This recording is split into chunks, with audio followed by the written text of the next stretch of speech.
성경 본문을 읽으셨는데요. 성경 본문을 읽으시니 사무엘이 어떤 사람인가에 대해서 우리가 충분히 알 수 있을 것 같습니다. 그가 기도하기를 쉬는 죄를 범치 않겠다라는 고백을 보아서 그는 기도의 사람이라는 사실을 우리가 좀 알 수 있게 되었습니다. 그렇다면 우리가 한 가지 고민해 볼 것은 어떻게 사무엘은 기도의 사람이 될 수 있었을까라는 것입니다.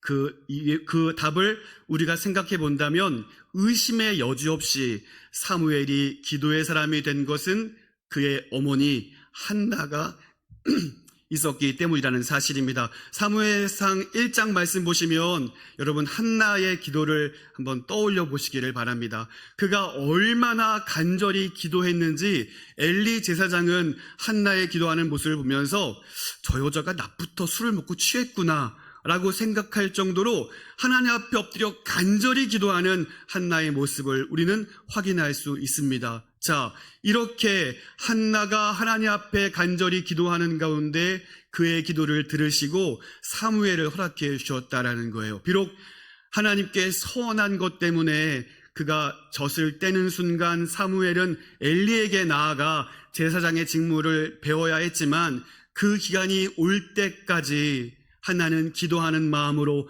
사무엘을 양육하였고 또 어린 사무엘은 기도하는 어머니를 늘상 바라보면서 기도의 자녀로 기도의 사람으로 점점 성장해 나아갈 수 있었겠다라는 사실을 우리는 충분히 생각해 볼 수 있습니다. 오늘 이 자리에도 어머니들이 많이 앉아 계시는데 여러분 동일한 꿈과 동일한 비전을 가지시기를 바랍니다.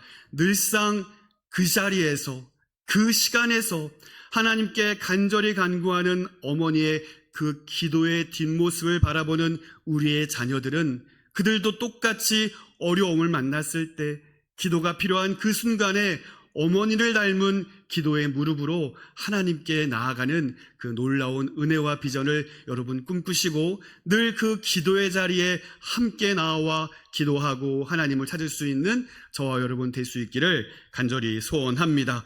자, 오늘 본문은 사무엘상입니다. 하지만 여전히 이스라엘의 시대적 배경은 사사시대에 머물러 있죠.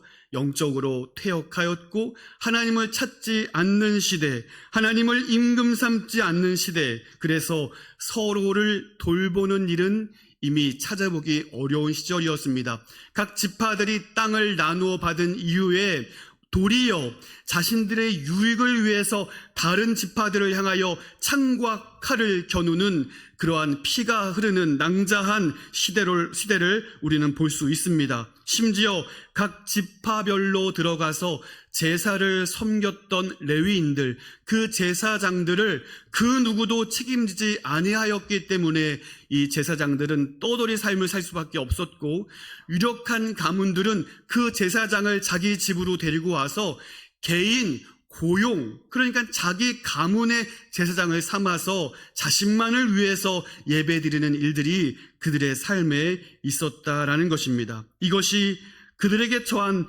내적인 문제였다면 이스라엘 백성들이 외적으로도 충분히 고통을 당하게 됩니다. 외세 침략으로 인해서 주권이 빼앗기고 피땀 흘려 얻은 양식들을 다 빼앗기게 되었고 아녀자들마저도 빼앗기는 그러한 엄청난 어려움의 시간이 그들에게 반복되었다라는 것입니다. 물론 이스라엘 백성들이 하나님께 이 어려움의 문제를 가지고 간구할 때 하나님은 그들에게 사사를 세우셔서 그 민족들로 하여금 그들을 구원케 해 주시기도 했지만 여러분 우리가 잘 아는 것처럼 그 구원의 은혜의 유효 기간이 매우 짧습니다. 점점 짧아집니다. 그러므로 이스라엘 백성들에게 영적인 악순환은 계속 반복 거듭되었다라는 사실이죠. 그렇게 이 영적인 악순환의 고리를 해결하지 못한 채 사사기의 마지막 구절인 21장 25절 말씀에는 이렇게 기록이 되어 있습니다. 그때에 이스라엘의 왕이 없으므로 사람이 각기 자기 소견에 옳은 대로 행하였더라. 자, 이처럼 사무엘이 등장하는 이스라엘의 시대적 배경은 영적 폐허 그 자체였습니다. 백성들은 물론이고 하나님께 제사 드리는 제사장들마저도 부패하고 타락하기는 마찬가지였다는 것이죠. 엘리의 두 아들 홈니와 비느하스는 하나님을 예배하는 제사장임에도 불구하고 하나님을 모르는 사람들이었습니다. 하나님께 드릴 제사물을 갈고리로 건져내어서 하나님께 드리기 전에 자기들이 먹어치우는 악한 모습을 보여주고 있습니다. 심지어 수종드는 여인들에게 해서는 안 될 몹쓸 일까지 저지르는 아주 악한 모습을 보여주고 있습니다. 이처럼 제사장들까지도 하나님을 알지 못해 방자히 행하는 그때에 사무엘은 젖을 떼자마자 어머니, 부모님을 떠나게 됩니다.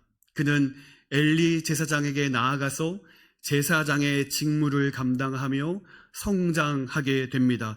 자, 그러한 역사적인 순간 가운데 이스라엘은 블레셋과의 전투를 벌이게 됩니다. 이 전쟁의 승패는 어떻게 되었을까요?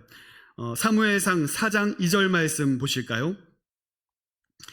블레셋 사람들이 이스라엘에 대하여 전열을 벌이니라. 그 둘이 싸우다가 이스라엘이 블레셋 사람들 앞에서 패하여 그들에게 전쟁에서 죽임을 당한 군사가 4,000명 가량이라. 여러분, 블레셋과의 전투에서 이스라엘 백성들이 4,000명이나 죽어나가면서 그 전쟁에 대패하게 됩니다. 하지만 이스라엘은 포기하지 않고 전쟁에 매달리게 되죠. 그때 제사장으로서 홈니와 비느하스가 하나님의 언약궤를 메고 그 전장에 참여하게 됩니다. 이전과는 달리 이스라엘 백성 진영에 큰 함성 소리가 들리게 됩니다. 왜냐하면 하나님의 법궤는 하나님의 임재의 상징이었으므로 패한 이스라엘 백성들의 사기가 더욱 도두어지며 이 함성 소리에 블레셋 군사들은 오히려 염려하고 걱정하게 되었다는 것입니다. 이렇게 봤을 때 홈리와 비느하스는 이스라엘 백성들에게 대하여 참 괜찮은 제사장인가라는 생각을 해보게 됩니다. 왜냐하면 앞전의 전쟁에서 대패하여 사기가 땅에 떨어진 그들에게 엄청난 사기를 북돋아 주었으니 말이죠. 그러면 우리의 기대대로, 우리의 예상대로 이어지는 블레셋과의 전투에서 과연 이스라엘은 승리할 수 있었을까요? 오늘 본문의 4장 10절 말씀을 보시기 바랍니다. 블레셋 사람들이 쳤더니 이스라엘이 패하여 각기 장막으로 도망하였고 살육이 심히 커서 이스라엘 보병이 엎드러진 자가 3만 명이었으며, 네, 이전 전쟁과는 비교할 수 없을 만큼 잔혹한 패배를 하게 됩니다.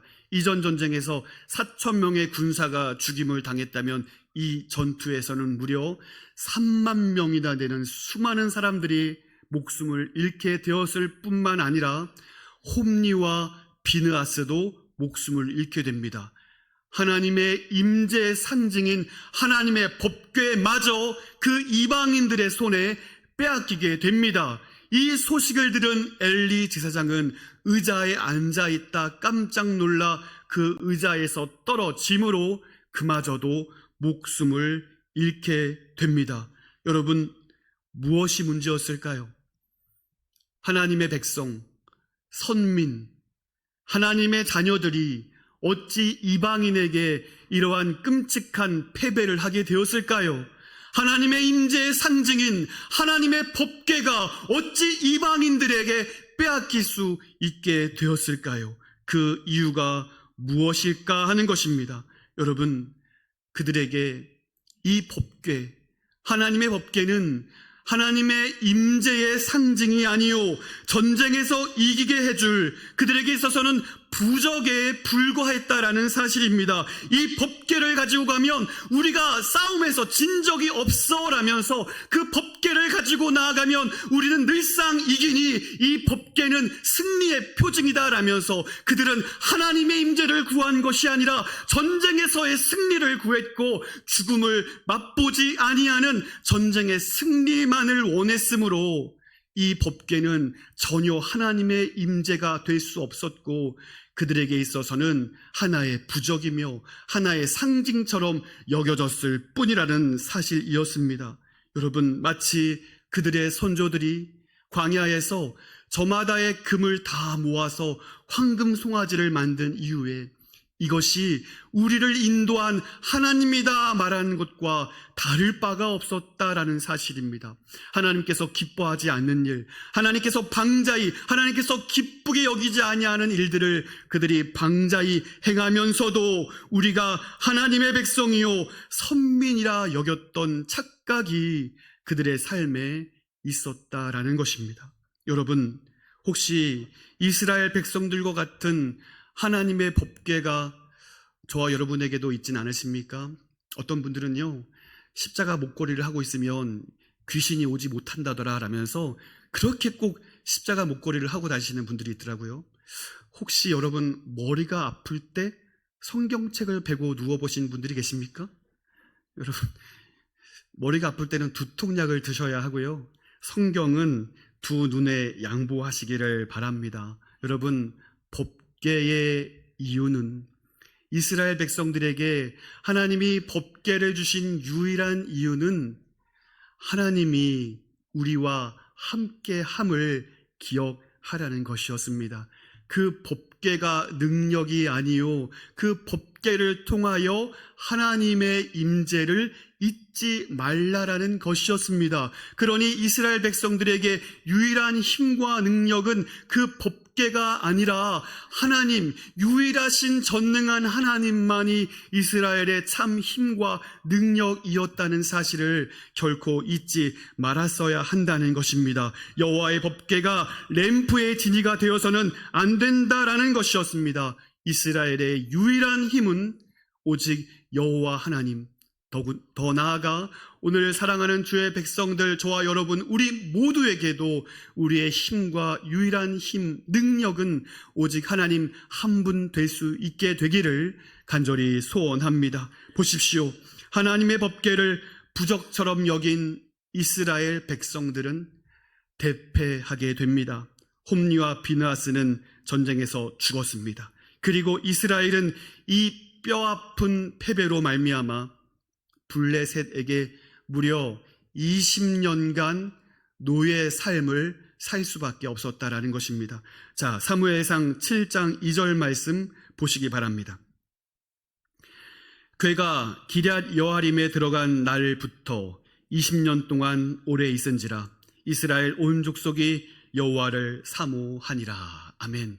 자, 오늘 말씀을 보시니 블레셋에게 주권을 빼앗겨 그들에게 이 종살이를 하는 삶, 그들의 통치를 받아야 되는 뼈아픈 삶이 무려 20년이나 지속되었음을 우리는 알 수가 있습니다. 자, 그런데 이 본문 말씀을 읽으면서 여러분 한 개도 놀라지 않으시고 의아해하지 않으시는 표정이신데, 저는 이 말씀을 묵상하면서 좀 이상하다라는 생각을 했습니다. 왜냐하면 20년이 된 다음에 뭐라고 말씀하고 있냐면 이스라엘 온 족속이 여호와를 어떻게 했다고요?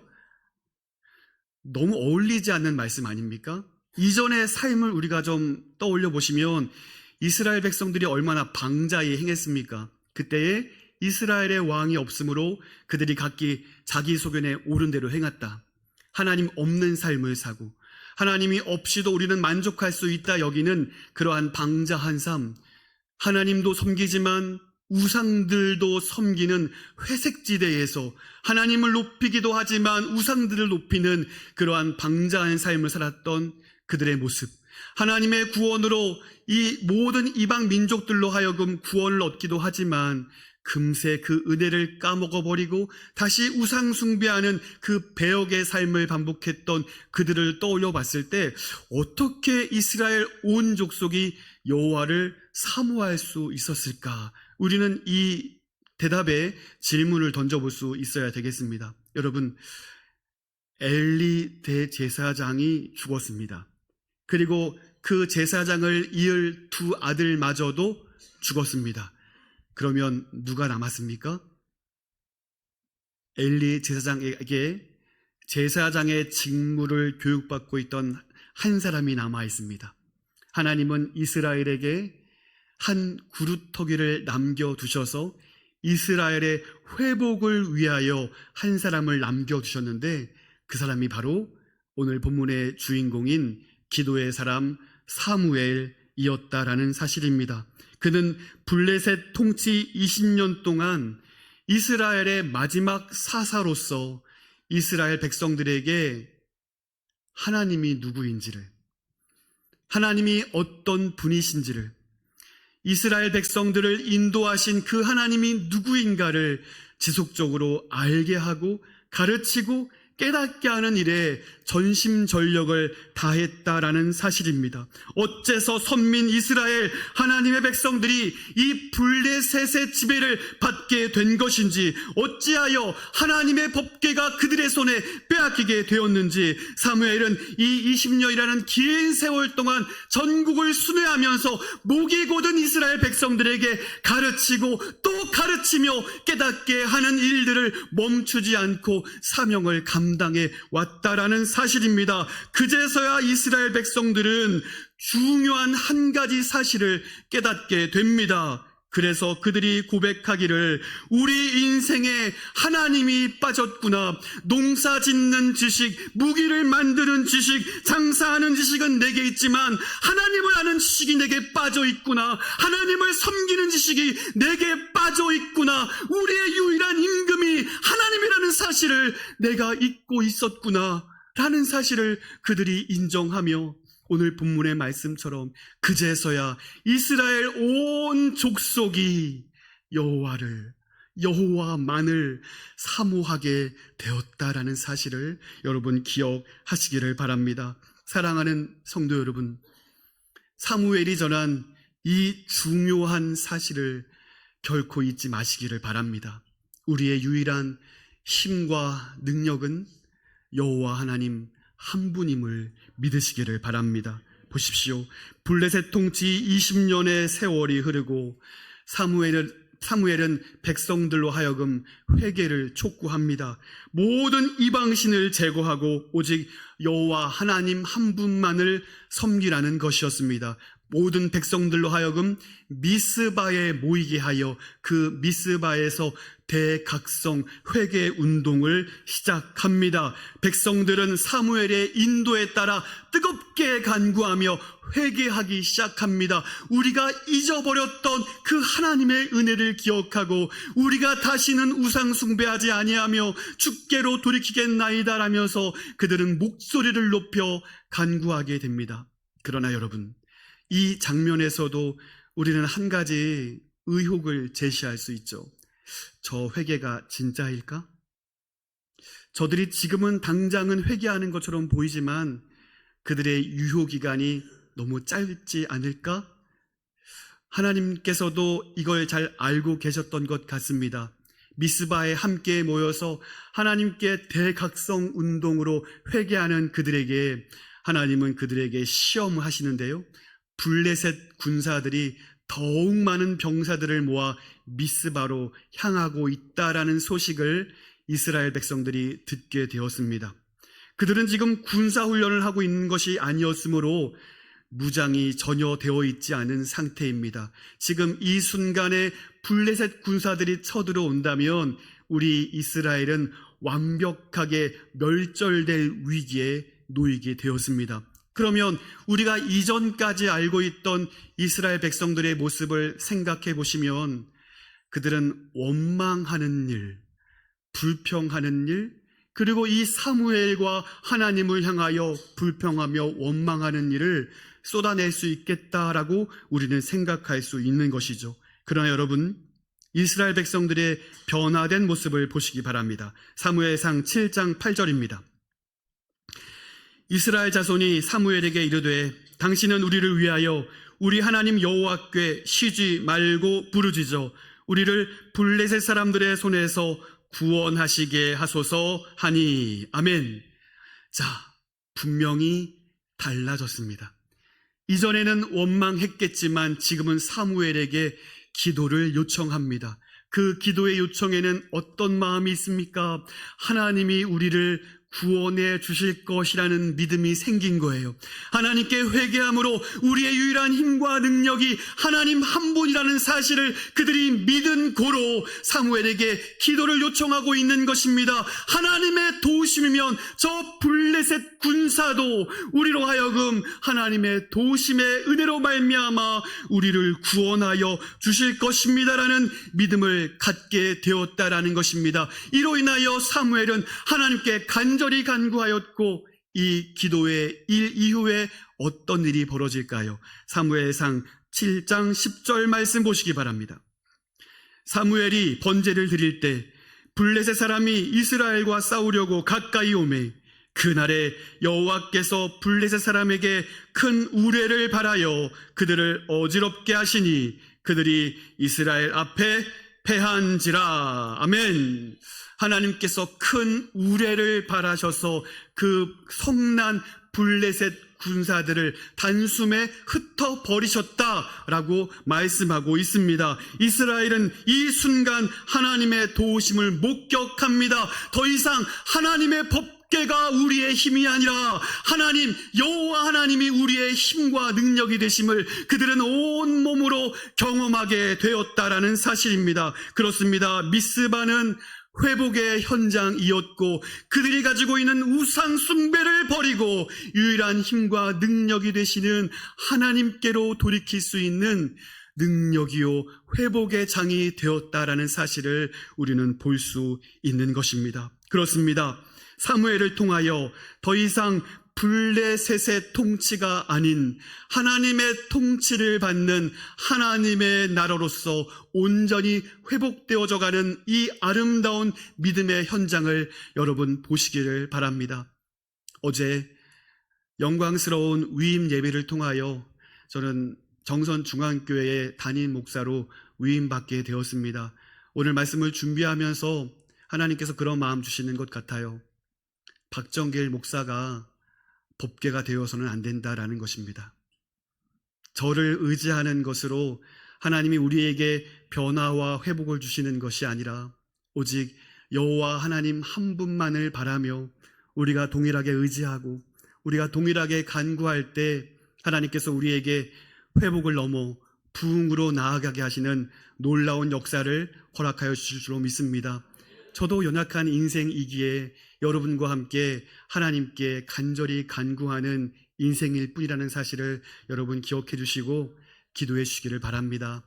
함께 마음을 모두어 한 뜻과 한 방향을 향하여 우리 함께 찬양했던 것처럼 말씀이 살아있는 교회, 찬양이 넘치는 교회, 오직 주의 진리의 기둥 아래 우리가 온전히 뿌리를 내려 우리에게 주신 은혜의 충만함을 누릴 뿐만 아니라 그 은혜가 흘러 넘쳐 지역사회에도 그 충만한 은혜를 나누어 줄 수 있는 우리 정선중앙교회 될 수 있기를 간절히 소원합니다. 오늘 우리가 올려드리는 이 예배의 현장이 미스바의 영적 대각성 운동 될 수 있기를 원하고 오늘 우리가 이스라엘 백성들처럼 하나님이 아닌 우리가 의지했던 모든 것을 내려놓고 오직 하나님을 향하여 나의 유일한 힘과 능력은 하나님이십니다. 믿음으로 간구하여 뜨겁게 하나님만을 찬양하고 뜨겁게 하나님만을 의지할 수 있는 저와 여러분 될 수 있기를 간절히 소원합니다.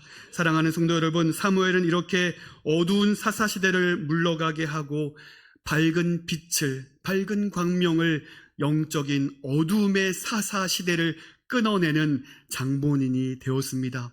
어떻게 사무엘이 이렇게 놀라운 일을 이루어낼 수 있었을까요?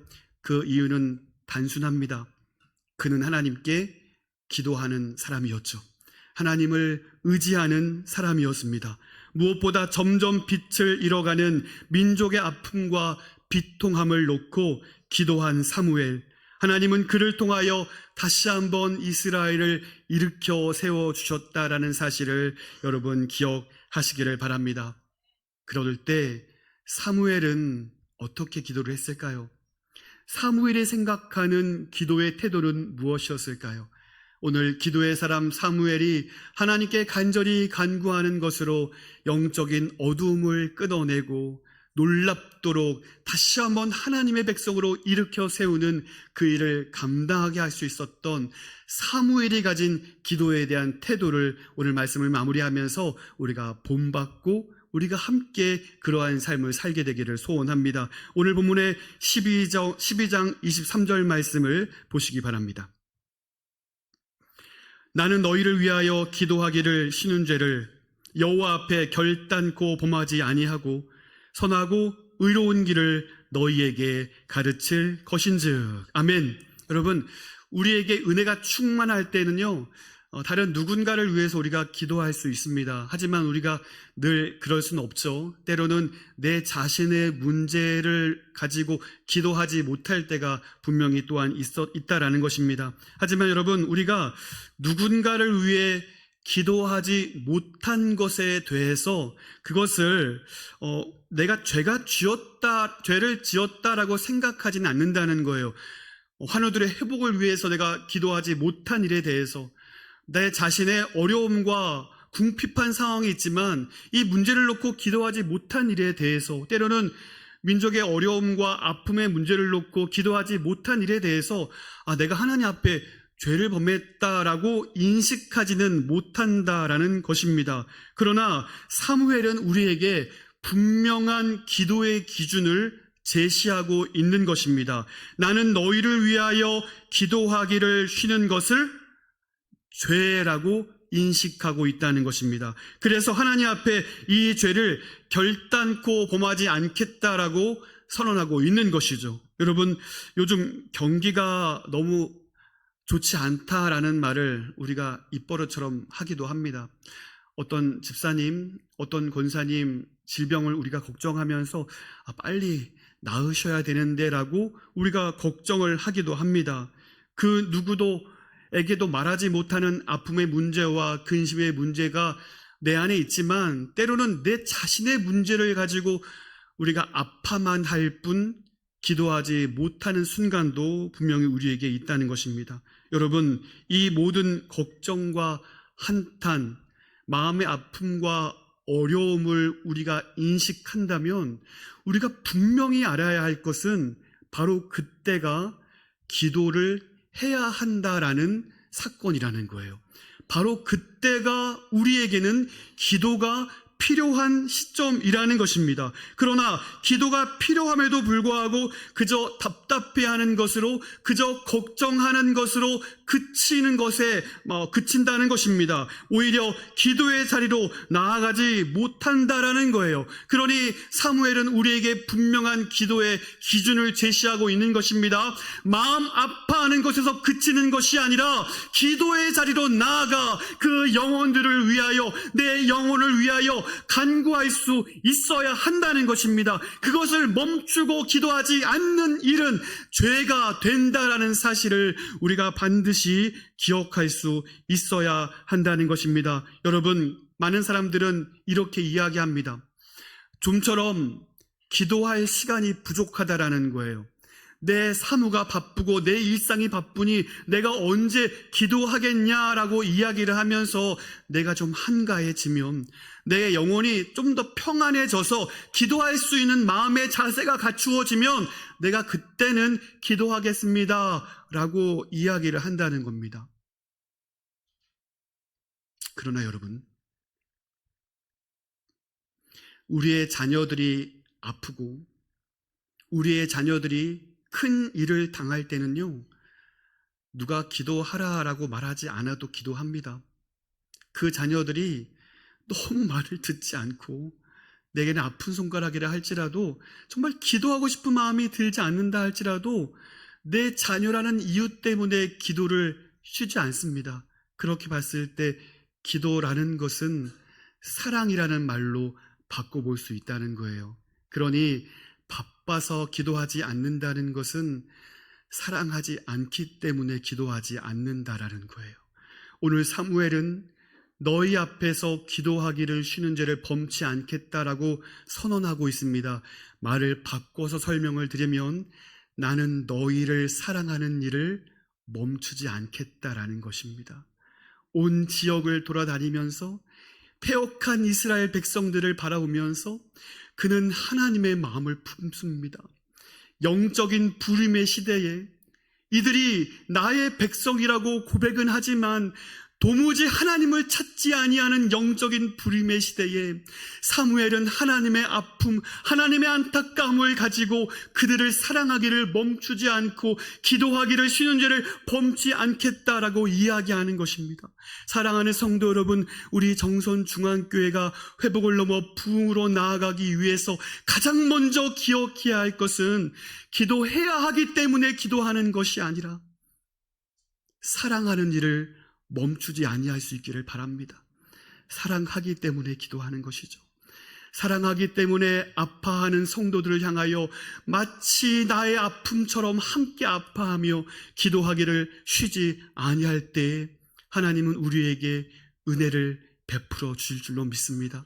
누군가는 기도하는 일이 하찮은 일이라 여기며 마치 블레셋 군사들이 기도하는 그들에게 무서운 각오로 달려오는 현장들을 바라보면서 지금 기도하는 일이 무슨 도움이 되겠냐라고 이야기를 합니다. 지금 전열을 다듬어서 무기를 모아서 저들을 대항하는 것이 맞는 일이지 지금 기도하는 일이 무슨 도움이 되겠냐라고 이야기를 합니다. 많은 사람들이 여전히 기도하는 우리를 향하여 비방합니다. 기도한다고 밥이 나오냐? 기도한다고 떡이 나오냐? 기도한다고 무슨 해결이 될 수 있겠느냐라면서 우리를 조롱할 때에 사랑하는 성도 여러분, 하나님을 향하여 간절히 간구하는 이 사랑의 마음이 변치 아니하므로 하나님께 간구할 때에 하나님은 큰 우레를 바라여 그 블레셋을 단숨에 흩어버리시는 하나님의 놀라운 역사하심이 있다라는 사실을 여러분 기억하시고 하나님 앞에 간구하는 일,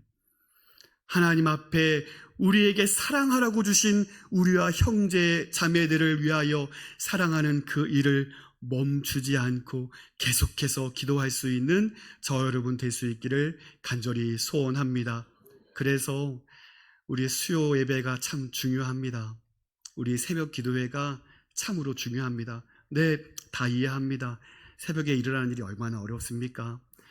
하루 열심히 일하시고 저녁에는 좀 편히 쉬셔야 되는데 또다시 교회에 나와서 제가 요즘에 수요 예배 드리고 설교 이후에 뜨겁게 기도하거든요. 그러면 이제 완전 좀 피곤해 하셔요. 목사, 저러다가 목소리가 쉴 텐데 저 언제까지 저렇게 하려나 걱정하시는 분들도 있어요. 하지만 여러분, 저는 확언하건대 하나님께서 우리의 간절한 기도를 원하시고 우리로 하여금 기도를 시키신다라는 사실을 저는 기억합니다. 왜냐하면 여러분, 내가 기도할 때 하나님이 일하십니다. 하나님이 기도를 시킬 때에는 그 역사를 행하실 것이기 때문에 우리에게 기도를 요구하시는 것입니다. 그러나 기도하는 자가 없다면, 하나님께 부르짖는 자가 없다면, 하나님을 찾는 자가 없다면 하나님은 그 일을 이루시지 않는다라는 사실입니다. 그러니 사랑하는 기도의 동역자 여러분, 사랑하는 우리 정선중앙의 가족 여러분, 하나님의 귀한 사명을 우리가 함께 마음으로 품고 기도의 자리에 함께 마음을 모아 하나님 앞에 간절히 간구할 수 있는 우리 기도의 용사들이 더욱 많아지게 되기를 간절히 소원합니다. 피곤하지만 하나님께 우리의 일생을 내어 맡기드리는 심정으로 하루의 첫 시간을 깨워서 주님의 도우심을 간절히 간구할 때에 우리가 상상할 수 없는 하나님의 놀라운 역사하심으로 우리의 생애와 삶을 인도해 가시는 그 신실한 하나님을 경험하고 살아갈 수 있는 저와 여러분 될 수 있기를 주님의 이름으로 축원드립니다.